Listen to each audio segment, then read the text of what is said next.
What's up, everybody? Derek Anderson, the DA. All right, everybody, check it out, man. Let's talk about Kraven for a little bit. Talking about Rotten Tomatoes. First thing I got to ask is, where the hell is the score for the tomato meter? Because it was here before. I don't know if you guys had checked on it. I checked on it early yesterday. It was somewhere around 13 or 14%.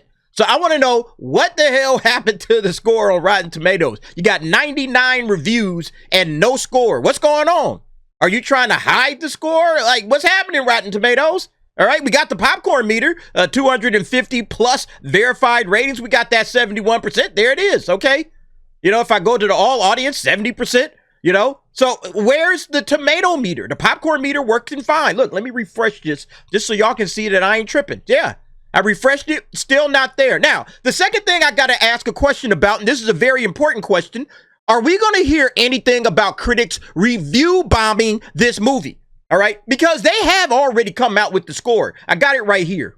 Yeah, this is on the Wikipedia page, okay? It says here, the film received overwhelmingly negative reviews from the critics. On the review aggregator website, Rotten Tomatoes, 16% of 94 critic reviews are positive with an average rating of 3.8 out of 10. All right, so they, you know, if at the 94 critic mark, it was at 16%, according to this. So I don't know what's happening here. I don't know where this score is, but I have to know, are they going to be crying and whining about some review bomb? Oh, the critics are review bombing Kraven. Is that what they're going to be doing? Where are they at?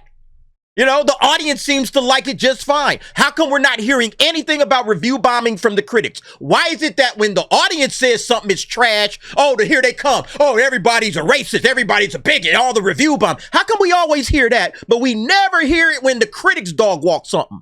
When the critic is saying that this shit is trash, now I actually agree with the critics, okay? I don't know what the 71% of these people saw, but it ain't a good movie, at least not in my opinion. Man, I fell asleep on that shit twice. Okay, y'all can watch the Out of the Theater review that we did. You know, me, Dante, Cyfax, Tyler, we was sitting up there like, yo, man, this thing was garbage.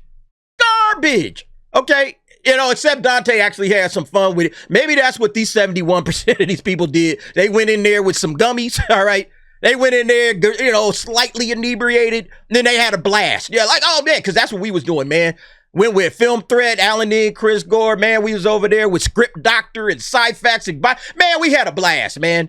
We had a blast, but this movie is not a good movie, okay? And it's not going to do well in the box office. Yeah, this is on Deadline. Sony's Marvel Kraven the Hunter is seeing a $4.7 million Friday in 3,200 theaters, including $2 million from Thursday previews. The hope is that it crawls to $12 to $13 million for the weekend now. Oh boy, yeah, that's a big old boy. Because look, this thing ain't even going to do as well as Madam Web did. Yeah, this off of IGN. Sony Spider-Man universe reportedly done as Kraven the Hunter targets opening worse than Madam Web. If you doing worse than Madam Web, you did a lot. All right, you did way too much in the wrong direction if you're doing worse than Madam Web. And it looks like they're going to. Here's the Madam Web box office information, all right? On its domestic opening weekend, you can see it right here, $15 million. $15 million fucking dollars. That's all it did. Yeah, and this thing is only set to do $12 to $13 million for the weekend. What a disaster this shit is. You know, Spider-Man villain, Spider-Man has some of the best villains. Spidey has some of the best villains. Right there with Batman in terms of rogues gallery, you know, coterie of supervillains, right there with Batman. And you could pick any of these villains, and that's one of the reasons that Spider-Man kind of needed to be in these movies. It's like, hey, put Spider-Man in there. Even just hint at him and show him swinging across the sun. Do something. Put him in there. Why would you not put him in? It doesn't make any sense not to put him in. You know, you have him. You got the rights to him. Sheesh, I don't understand it. But, you know, that's what they did, and here's where we are. So now this movie's about to flop. They're pulling the plug on the whole universe. Yeah, this is from Variety. Even after Kraven the Hunter and Madam Web, Sony's Marvel movies aren't dead. This is an exclusive. Basically what they're saying is, oh yeah, they got other shit that they can make. All right. They got other things that they can make in the Spider-Man universe. You know, they said it was never a Sony Spider-Man universe or any other official designation akin to the Marvel Cinematic Universe or the newly relaunched DC universe. Sony has never approached its comic book adaptations with that level of intentional narrative cohesion. That's bullshit. All right. Because why was Michael Keaton in those Morbius commercials or those Morbius trailers? And he was in the movie in the post-credit scene. You know, I'm putting together a team or some bullshit like that. No, they wanted to do it, but they couldn't figure out how to do it. And so they just stopped trying. They said, all right, forget it, man, because we can't explain how Madam Web is going to really connect other than the fact that Peter Parker's, you know, was a little baby and all that. Like, they tried to do those loose connections. They did the same thing here with Kraven the Hunter because they hinted at Kirk Connors, who is the Lizard. They hinted at him. You know, they threw the Chameleon in there. Like, they have all these little slight connections, little callbacks here and there. They got all of that stuff in these movies. Yeah, but they never tried to build it out like, okay, we got a whole universe Bible that we got to keep going back to and all of that kind of shit. You know, they never did any of that stuff. So to that point, they're right, but they did want to do it, you know. They just couldn't figure out how to do it because they're stupid. But yeah, now it says here, you know, they're going to start building out their fourth Spider-Man film starring Tom Holland, expecting to start filming in 25.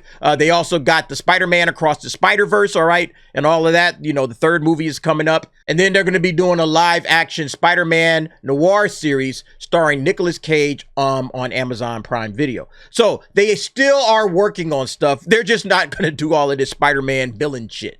And the thing is there was room to use the villains like this. Like, you put together the Sinister Six and, you know, you feature all of these various characters in a movie, Spider-Man versus the Sinister Six, where, like, everybody takes an L to Spidey over the course of the film. Maybe the first 25, 30 minutes of the movie is everybody taking an L until finally these guys just all join forces.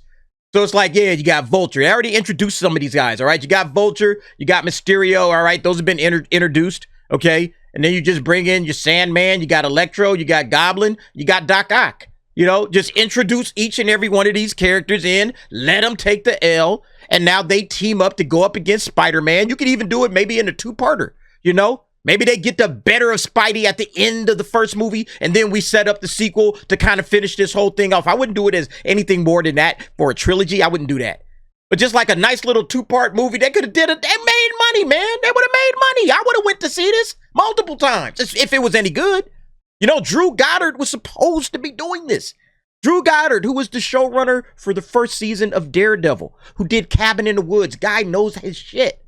And if he was doing the Sinister Six, I was in. All right, I was all the way in. All these other clowns that's been making these Sony movies, oh, I'm all the way out. I'm out. No, I don't even want them to do it. Leave this idea and this concept from people that know what the hell it is they're doing. All right, all the people that made, the idiots that made Madam Web, the same writers that wrote Morbius wrote Madam Web, that kind of shit. No, get these fools out of here, man. But anyway, folks, y'all let me know what y'all think about this situation. Again, in my opinion, there was meat on the table for this villains universe, but they fucked it up. I'm glad it's gone. All right, I'm so glad it's gone. If you watch Kraven the Hunter, you do so at your own peril. All right, bring some no-dos or some gummies or whatever it is you bring, and just have a fun time. All right. You know, again, don't do what Dante said. Dante was like, bring your girl and you'll just end up making out with her. She'll just make out with you because she's not going to be watching a movie. Save your money and make out at home. All right. You don't have to spend all kind of money to go make out in a movie theater. All right. Netflix and chill. Movies is too expensive for that shit. All right. Anyway, y'all let me know what y'all think. Jump down in the comments. Give me your thoughts and opinions on that.